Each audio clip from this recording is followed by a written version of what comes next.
Hey guys, how you doing?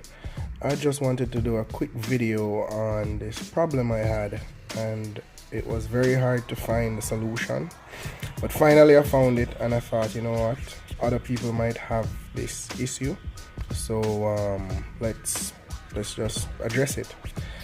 And the issue is in Shopify, and as you can see here, I'm starting one of these new trials, and yeah, so I wanted to do a name change on this. I started out by calling it Influential Times. I don't know what I was thinking, but now, zooming into a niche market, I'm trying to get into a little bit of fashion. Fashion is a hot market. It goes, and it's a new year, so I'm trying to just go with that trend.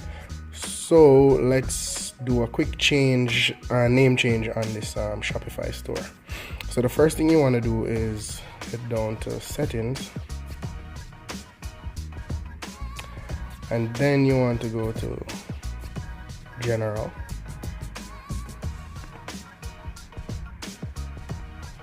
and well, as you can see, I changed it to Toronto Fashion House, but seems a little bit too long.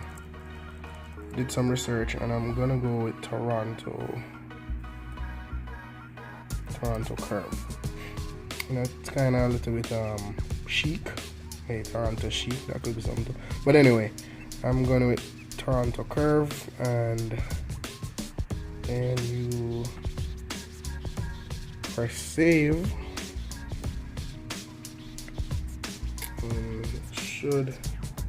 There you go. So yeah guys, hope you like this video. If it helped you, don't be afraid to give it a thumbs up. Thanks so much guys for the support. Thanks for watching this video, and have a good one. Bye.